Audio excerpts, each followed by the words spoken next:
Life is not experienced exactly as it happens. More often, it's experienced through interpretation. Two people can go through the same situation and walk away with completely different meanings attached to it. One sees failure, the other sees growth. One sees rejection, the other sees redirection. The event may be the same, but the story surrounding it changes everything. This is important because much of the human experience is shaped not only by reality itself, but by the meaning people give to it. Every person carries an internal narrative, a quiet story that explains who they are, how the world works, and what they should expect from life. Sometimes this story is encouraging. Other times, it becomes limiting without the person fully realizing it. Someone may begin telling themselves, "Nothing ever works out for me." And at first, it may seem like a reaction to disappointment, but eventually the mind starts looking for evidence to support that belief. Small setbacks feel bigger. Positive moments are dismissed quickly. The brain naturally notices experiences that match the story already being told. This is how perception slowly shapes reality. The same pattern appears in relationships. A person who believes they're unworthy of love may begin interpreting neutral situations as rejection. A delayed text becomes proof that someone is losing interest. A disagreement feels like abandonment. The story creates the lens through which events are viewed. Fear of failure works the same way. Someone who sees themselves as incapable may avoid opportunities before they even begin. If they struggle, the difficulty becomes confirmation of the story. I knew I couldn't do it. The belief influences behavior, and the behavior eventually reinforces the belief. With repetition, the story begins to feel true. The mind works this way for a reason. The brain is constantly trying to create consistency. Once it accepts a belief or narrative, it searches for patterns that support it. This helps the world feel predictable, but it also means that unhealthy stories can quietly shape a person's identity and decisions. Many people are not trapped by circumstances as much as they're trapped by interpretation. This doesn't mean pain, hardship, or difficulty are imaginary. Life can be unfair, disappointing, and challenging, but the meaning assigned to those experiences matters deeply. A setback can become proof that someone should quit, or it can become part of the process of growth. A difficult season can become evidence that life is against them, or a period that teaches resilience. The story determines the direction. What makes this challenging is that internal stories often feel permanent. People repeat them for so long that they stop questioning them. Statements like, "I've always been this way," or "This is just who I am." They become accepted as truth rather than interpretation. But stories can change, not through pretending or denying reality, but through becoming aware of the narrative itself. Awareness creates distance between a person and the thoughts they automatically believe. It allows them to ask important questions. Is this story helping me? Is it completely true? What would change if I viewed this differently? These questions matter because perception influences action. Someone who sees themselves as capable behaves differently than someone who sees themselves as defeated. Someone who believes growth is possible approaches challenges differently than someone who's convinced nothing will improve. The story changes the mindset, and the mindset changes behavior. The behavior shapes experience. This is why changing an internal narrative can slowly change a life. Not because the outside world instantly transforms, but because perception begins to shift. New possibilities become visible. Different choices are made. Reactions soften. Hope returns where hopelessness once lived. The events themselves may not always change immediately, but the relationship to them does. And sometimes the most powerful change a person can make is not escaping their circumstances, but realizing they no longer have to keep telling themselves the same story about them.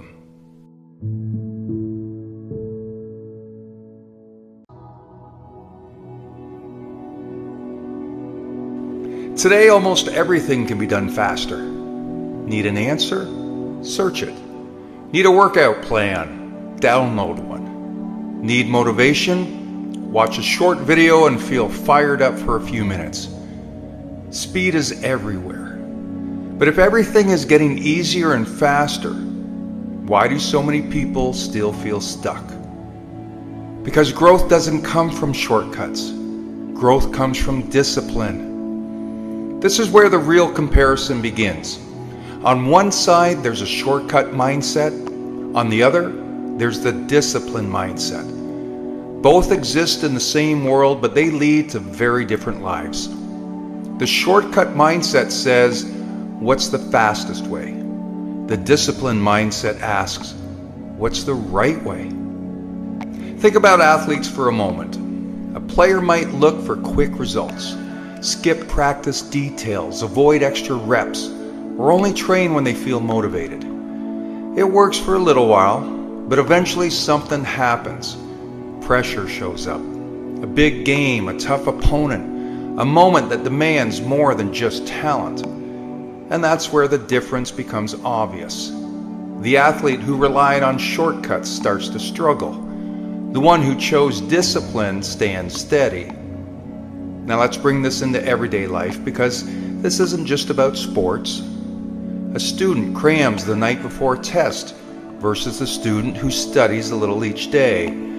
The employee reacts emotionally in a stressful meeting versus the one who practiced staying calm under pressure. Someone who wants to get in shape waits for motivation versus the person who trains even when they don't feel like it. These are all small choices, but they reveal something important. They reveal character, and sometimes they reveal the lack of it. That might sound firm, but it's the truth many people need to hear. Character isn't built when things are easy. Character is built in preparation, long before the moment that tests you. Here's the mistake people make today. They think progress is supposed to feel exciting all the time, but real growth is quiet, repetitive, and boring. Doing the extra workout, practicing patience when you're frustrated, preparing when no one's watching. It doesn't always feel rewarding in the moment, but over time you build something powerful. You build trust in yourself.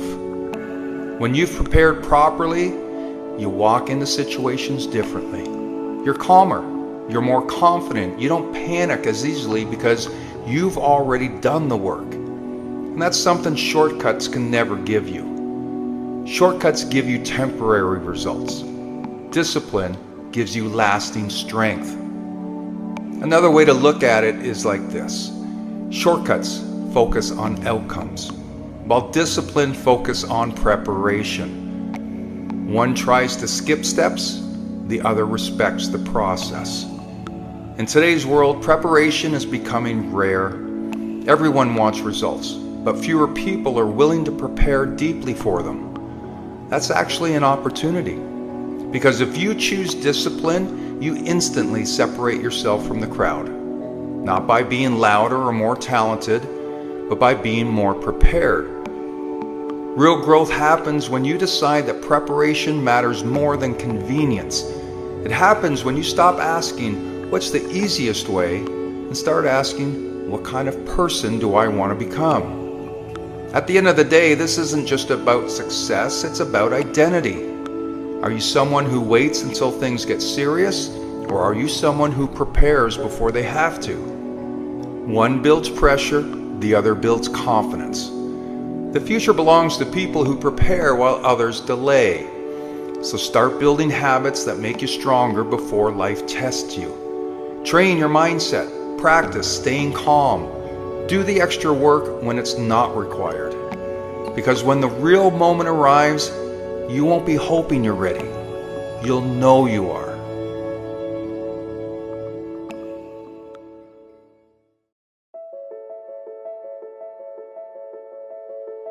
Trauma doesn't always arrive in obvious ways. It isn't always a single dramatic event that clearly marks a before and after. For many people, trauma is quieter. It accumulates over time. It settles into the nervous system through prolonged stress, emotional neglect, sudden loss, or experiences that forced you to survive before you were ready. And because of this, many people live with trauma without realizing it. They move through life feeling tense, guarded, disconnected, or easily overwhelmed, never linking those feelings to something that happened or something that never had the chance to heal. Overcoming trauma begins with awareness, not judgment, not blame, simply noticing. It starts by paying attention to how you respond to the present, the reactions that feel bigger than the moment, the patterns that repeat even when you want something different, the way your body tightens, your thoughts race, or your emotions shut down without warning. These are not your flaws, they're signals, echoes of experiences that once required protection. Trauma is not a personal failure, it's a survival response. At some point, your mind and body learned what they needed to do to get through something difficult. The problem isn't that these responses exist, it's that they may no longer serve you now. Healing does not mean erasing what happened, it means learning how to live without being controlled by it. The next step is reflection. This isn't about reliving the past, but about gently connecting the dots between then and now. Asking questions without accusation. Why does this situation feel so threatening? Why does my body react before my mind can catch up? Why do I respond this way when I'm under pressure? Reflection helps you separate who you are from what you experienced. You begin to see that your reactions make sense and that they can also change. One of the most important steps in overcoming trauma is learning to slow down your responses. Trauma pulls people into extremes, fight, flight, or shut down. Regaining yourself means creating space between what you feel and how you act. A pause, a breath, a moment to remind yourself that you are safe now, even if your body hasn't caught up yet. This process requires patience. Trauma was not formed overnight, and it will not dissolve all at once. There will be moments of progress and moments of setback. Both are part of healing. What matters is not perfection, but consistency in self-awareness and care. Another key step is self-compassion. Many people judge themselves harshly for how trauma shows up, for being too sensitive, too guarded, or too reactive. But healing doesn't respond to criticism, it responds to understanding. Treating yourself with kindness doesn't mean excusing harmful behavior. It means creating the conditions necessary for growth.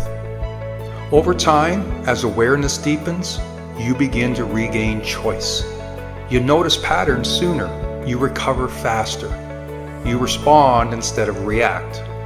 Slowly, the past loosens its grip on the present. Overcoming trauma is not about becoming who you were before, it's about becoming someone who understands themselves more fully. Someone who can hold both strength and softness. Someone who knows what they went through mattered and that it does not define their future. If you are on this path, know this: healing is possible, even when it feels slow. Awareness is progress, reflection is strength, and every small moment of self-trust is a step toward wholeness.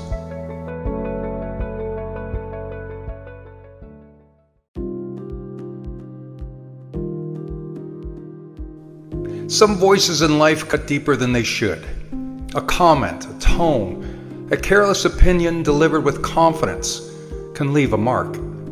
But when you look closer, you start to see a pattern. The ones who are secure, the ones who've built something, the ones still climbing with purpose, they're rarely the ones throwing stones. The strongest people you know don't spend their time tearing others down. The ones who've earned success understand how hard the climb is, and they don't mock someone who's still finding their footing. For example, the wealthy don't criticize those who are trying to build wealth. They remember the long nights, the risks, the mistakes, the uncertainty. They know the cost of improvement. So when they see someone taking their first small step, their instinct isn't to judge, it's to encourage. The fit person in the gym isn't laughing at the beginner who's out of breath. They've lived that struggle. They've been the one trying to push through discomfort and insecurity. The people who are genuinely ahead want others to rise. It's only the ones who feel behind who try to drag others back. Criticism can hurt because it feels personal, but most of the time it's not about you. It's a mirror of someone else's fears, insecurities, regrets, or the goals that they abandoned long ago. When someone is unhappy with their own effort, they look for flaws in others. When someone feels stuck, they point out where someone else is still struggling. Hurt people hurt people. And the more you notice it, the less power their words have over you. This doesn't mean criticism won't sting, it will. But seeing the source clearly gives you space to breathe. It gives you room to respond differently. Instead of collapsing under someone else's judgment, you learn to step back and ask a simple question. Would I ever say something like that to someone who is trying? If the answer is no, then their voice doesn't belong in your path. And this understanding stretches beyond fitness and finances. Students who are striving don't mock others for asking questions. Parents who are doing their best don't tear apart those who are still learning. Leaders who are growing don't belittle those who are taking their first shot. People who are committed to their journey rarely waste their energy belittling someone else's. It's the bystanders, the ones on the sidelines who jeer. It's the ones who've convinced themselves that effort is pointless who try to make it pointless for you too. They criticize because they're threatened by the possibility of someone else doing what they didn't. They criticize because it's easier to judge than to try again. Recognizing this truth doesn't remove the pain, but it adds context. And context brings comfort. You stop internalizing every comment as a measure of your worth. You stop bending yourself around opinions that were never grounded in understanding. You stop letting someone else's fear shape your direction. Most importantly, you begin to separate noise from guidance. Not all feedback is harmful. Some comes from people who care, who want to help, who want to see you get better. But real guidance feels different. It's constructive, not destructive. It lifts, not crushes. It aims to build, not break. When you learn to listen for that difference, your world becomes quieter and more supportive. The reality is, the moment you try to grow, someone will say something. It's unavoidable. But their words don't define your capacity, your worth, or your future. They simply reveal where they are on their journey. And once you see that clearly, you can move forward with a steadier heart. You can keep learning, keep building, keep rising, without letting the noise pull you off your path.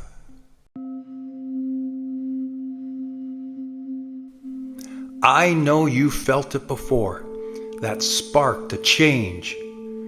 Maybe you decided to start exercising, eat better, or finally call someone you've been avoiding. For a while you're excited, you feel unstoppable. But then life happens. You slip back into your old routines, and before you know it, nothing's changed. Why does this happen? Well, if we understand patterns, change is natural, but real progress takes strategy, identity, and emotional power. Change is automatic. Progress is not.